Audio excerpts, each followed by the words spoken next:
জামাতের সমাবেশে যোগ দিন, সফল করুন। আইন শৃঙ্খলায় নিয়োজিত দায়িত্বশীল ভাইয়েরা, আসসালামু আলাইকুম ওয়া রাহমাতুল্লাহ।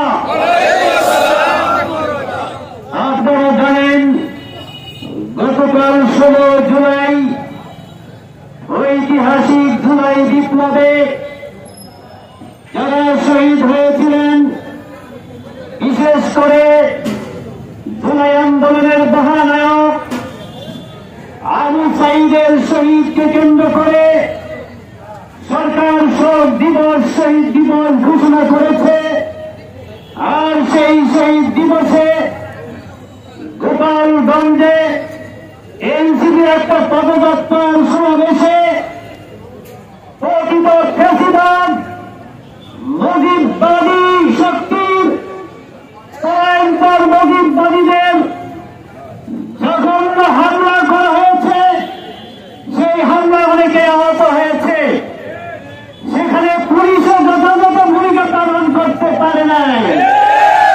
সেনাবাহিনীকে ধন্যবাদ, তারা যথাযথ ভূমিকা পালন করেছেন।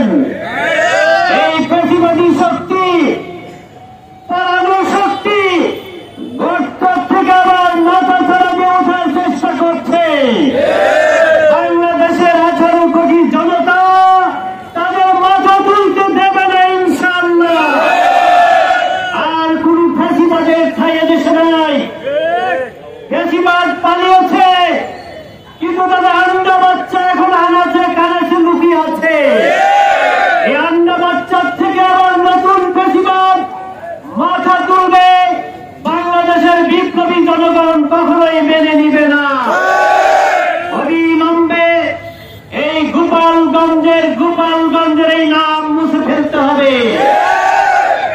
আমাদের ম্যাডাম খালেদা জিয়া বলছিলেন এই গোপালগঞ্জের নাম মুছে ফেলতে হবে। আমরা এই প্রস্তাবের সাথে একমত। এই গোপালগঞ্জের 5টা থানাকে 5টা জেলায় ভাগ করে দিতে হবে। আর এই ফ্যাসিবাদী জালিমদের ধরে ধরে দৃষ্টান্তমূলক বিচার করতে হবে। আর অবিলম্বে এই সরকারের প্রতি আমাদের আহ্বান, আগামী নির্বাচন যাতে নিরপেক্ষ হয়, অবাধ সুষ্ঠু হয়, তার জন্য পরিবেশ নিশ্চিত অবশ্যই করতে হবে। এই ফ্যাসিবাদের উত্থানকে যদি দমন করা না হয়, তাহলে প্লেইং ফিল্ড নির্বাচনে, সুষ্ঠু নির্বাচনের পরিবেশ কখনোই সৃষ্টি হতে পারবে না। সুতরাং ফ্যাসিবাদের বিচারকে অবিলম্বে দৃশ্যমান করতে হবে। সংস্কার কর্মসূচি অবিলম্বে মৌলিক সংস্কার বাস্তবায়ন করতে হবে। সকল দল মতের জন্য একটা সুস্থ গণতান্ত্রিক পরিবেশ নিশ্চিত করতে হবে। আর পিআর পদ্ধতির মাধ্যমে 18 কোটি মানুষের ভোটকে কার্যকরী করার ব্যবস্থা করতে হবে।